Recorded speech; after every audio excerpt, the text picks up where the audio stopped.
안녕하세요 여러분, 반갑습니다. 하나님의 은혜와 사랑이 넘치는 복된 사순절 되시기를 바랍니다. 우리 함께 이제 찬양 드리며 하나님의 은혜의 보좌 앞으로 나아가도록 하겠습니다.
처음부터 고백합시다. 나는 하나님을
이제 우리 함께 하나님의 말씀을 같이 읽겠습니다. 오늘 말씀은 사무엘하 6장 8절부터 23절입니다.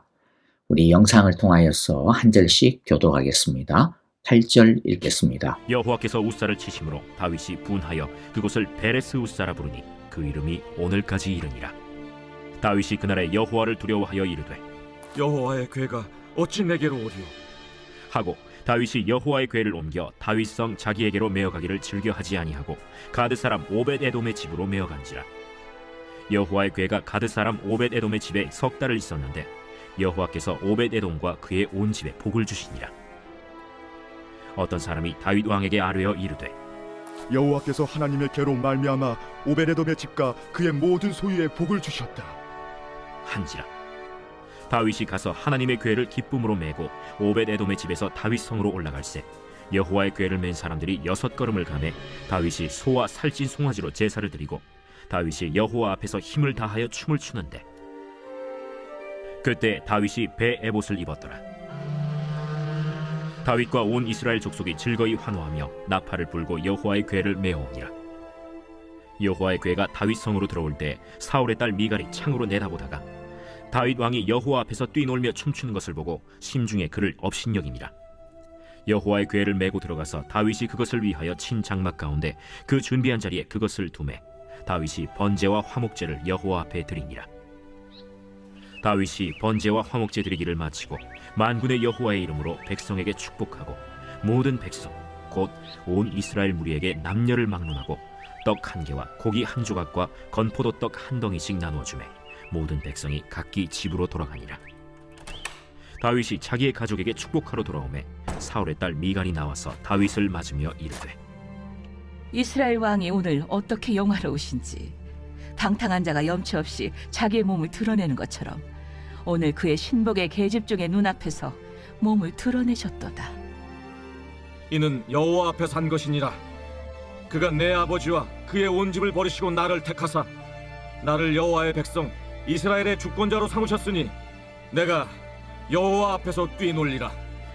내가 이보다 더 낮아져서 스스로 천하게 보일지라도 내가 말한 바 계집종에게는 내가 높임을 받으리라. 한지라. 그러므로 사울의 딸 미갈이 죽는 날까지 그에게 자식이 없음이라. 자, 이제 오늘 말씀을 함께 나누어 보겠는데요. 잠시 앞부분의 이야기를 좀 정리해 보도록 하겠습니다. 언약궤를 모셔오려고 했던 다윗의 계획은 하나님에 의해 거부가 되었습니다. 말씀에 따르지 않는 잘못된 방식 때문이었습니다. 8절에 보면 다윗이 화를 내었다라고 하는 표현이 나오는데요. 그런데 여기서 다윗이 무엇에 대해 화를 내었는지가 정확하지는 않습니다.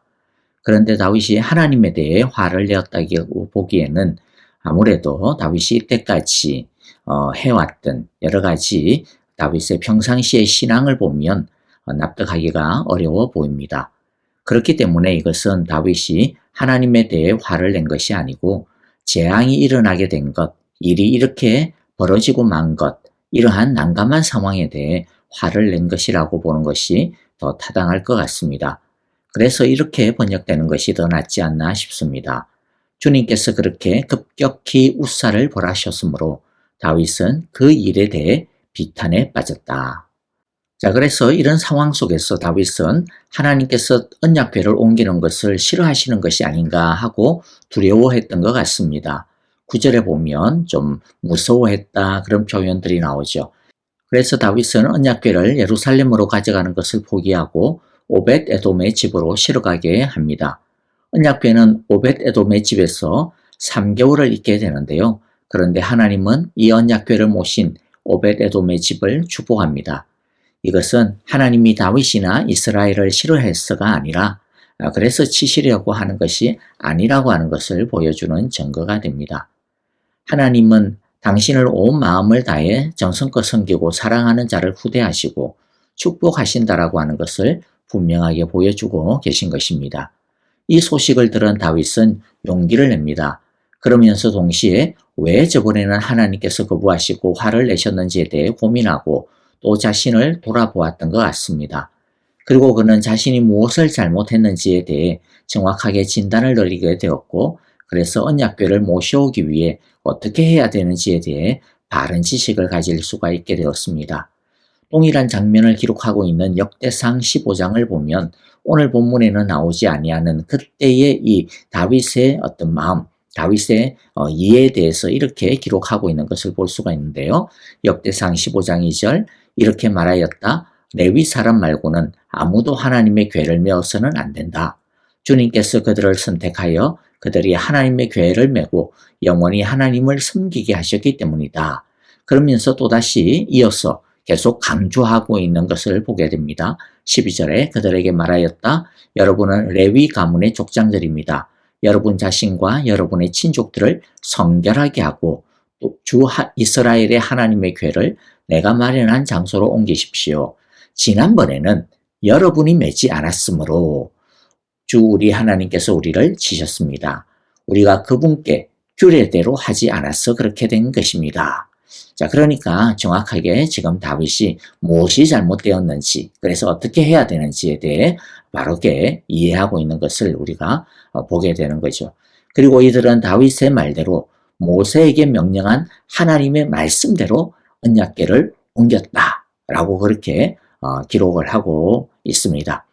이제 우리는 다윗이 언약궤를 모시고 오는 이제 장면들을 통해서 우리가 어떻게 하나님을 예배해야 하는지, 예배하는 자, 하나님을 예배하는 예배자는 어떠한 태도로 하나님을 예배해야 되는지에 대해 깊은 통찰을 얻는 시간이 되었으면 좋겠습니다.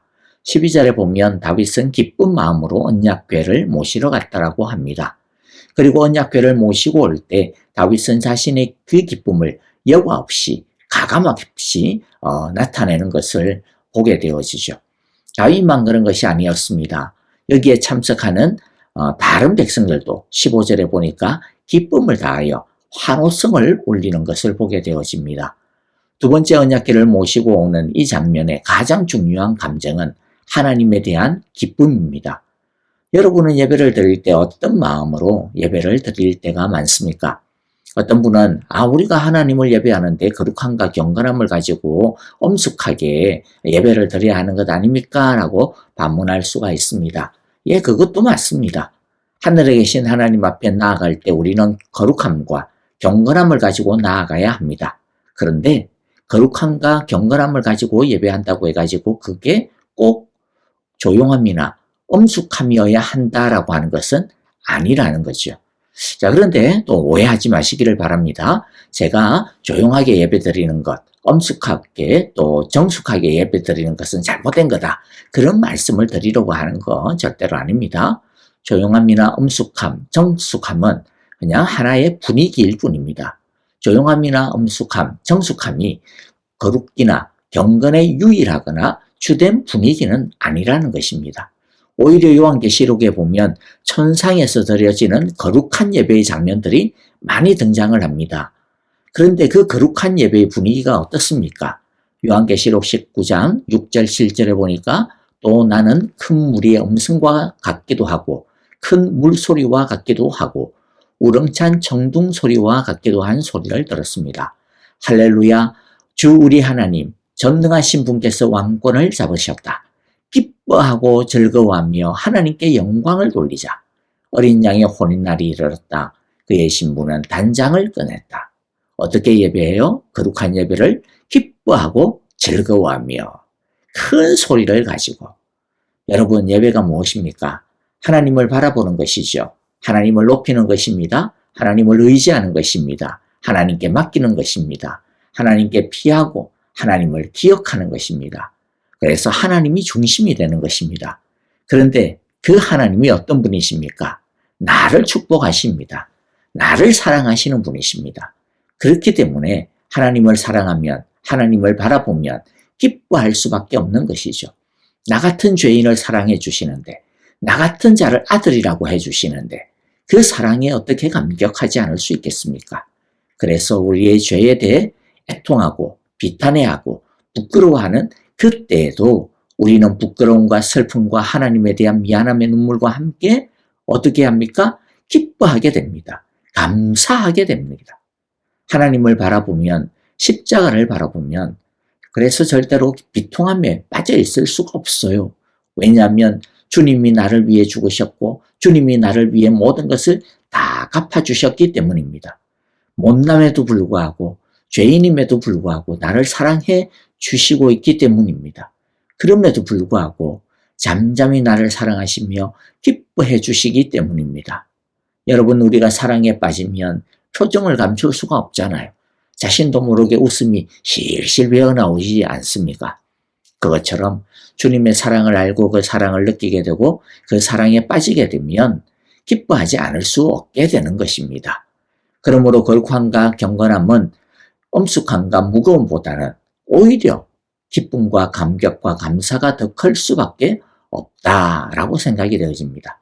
그래서 13절에 보면 다윗도 감사의 예물과 감사의 예배를 드리고 있는 것을 보게 되어지죠.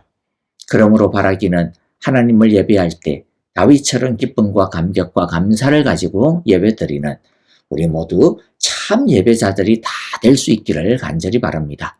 그리고 하나님을 온전히 예배할 때 우리의 모든 예배의 시간과 현장이 하나님을 경험하는 만나는 축제의 자리가 될 수 있기를, 기쁨과 감격과 감사가 한가득 넘치게 되시기를 간절히 기도하고 축복합니다. 그런데 오늘 본문에 보면 이 기쁨에 끼지 못하는 한 여인이 있습니다.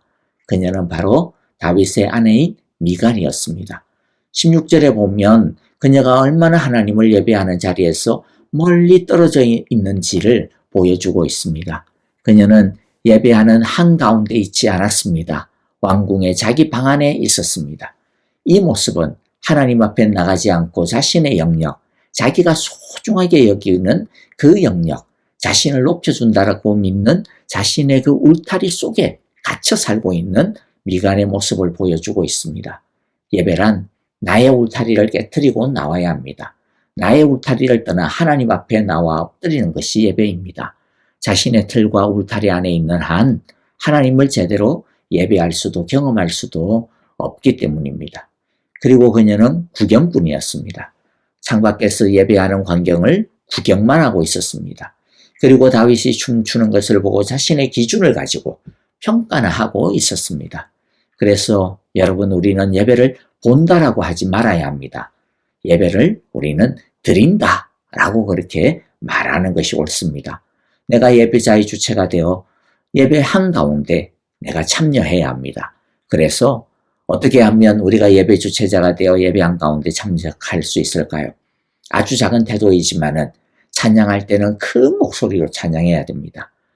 처음 부르는 찬양일지라도 속으로 웅얼거리지 말고 큰 목소리를 넣어야 합니다. 그리고 기도를 드릴 때나 말씀을 들을 때에 큰 소리로 아멘이라고 적극적으로 자신의 마음과 의사를 표시하는 것이 좋습니다. 이런 것들이 별것 아닌 것처럼 보여도 구경꾼이 아니라 주체자로 예배에 참여하게 되는 데 있어서 굉장히 중요한 습관이요, 자세인 것이죠. 미갈의 이러한 비아냥과 업신여기는 태도에 대해 다윗이 무엇이라고 대답하고 있습니까? 21절, 22절에 보니까 다윗이 미갈에게 대답합니다. 그렇소, 내가 주님 앞에서 그렇게 춤을 추었소. 주님께서는 그대의 아버지와 그의 온 집안이 있는데도 그들을 마다하시고 나를 뽑으셨소. 주님의 백성 이스라엘을 다스리도록 통치자로 세워주셨소.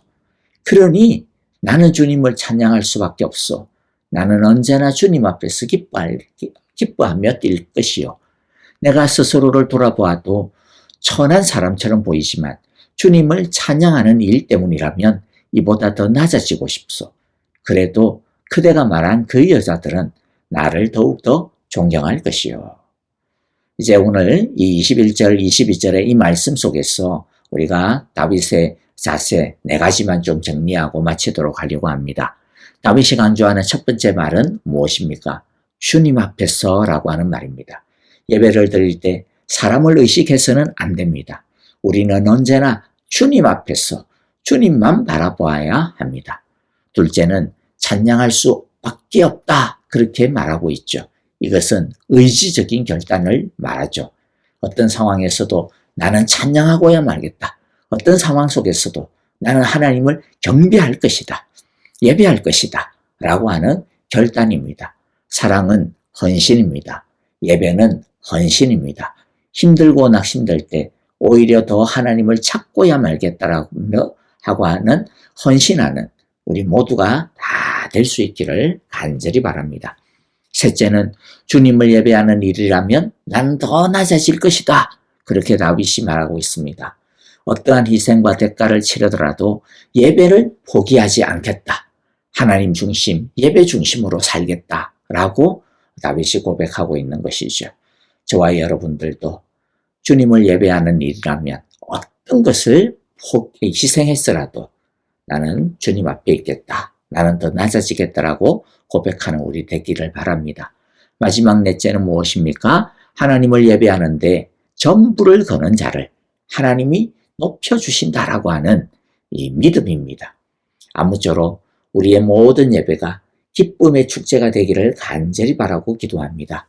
다윗의 때와 같이 예배가 회복되고 기쁨이 회복되고 하나님의 영광이 회복되어지기를 우리의 모든 예배가 그와 같은 축복과 축제의 현장이 되어지기를 간절히 바라고 축복합니다. 아멘. 자, 오늘 우리에게 주신 하나님의 말씀들 마음에 새기면서 우리 함께 이 시간 찬양하며 기도하도록 하겠습니다. 네, 우리 교회를 위하여 기도합니다. 주님, 우리 교회의 모든 예배가 다윗의 때와 같이 회복되어지고 기쁨이 회복되고 하나님의 영광이 회복되는 예배들 되게 하여 주옵소서. 예배를 통하여 우리 믿음의 온 식구들이 살아나는 그러한 은혜를 경험케 하소서. 성령 충만하게 하소서라고 우리 함께 기도하기를 원하고요. 또 우리 목장 식구들을 위하여 기도하고요. 또 특별히 다음 주일에 있는 우리 공동회의 안수집사 권사 선출을 위한 공동회를 위해서 여러분들 주님 우리 사랑의 교회 한마음이 되어 주님의 일꾼들을 정말로 축복하며 세워주게 하소서라고 우리 함께 기도했으면 좋겠습니다. 아프신 분들 기억해 주시고요. 특별히 지수영 집사님 암치료 깨끗하게 나음 입을 수 있도록 기도해 주시기를 바랍니다. 선교사님들을 위하여 기도합니다. 우크라이나의 평화를 위하여 기도해 주시고 튀르키예 시리아 대지진을 인하여서 고통당하는 그 땅을 위하여서도 기도하기를 바랍니다. 함께 우리 찬양하며 기도하겠습니다.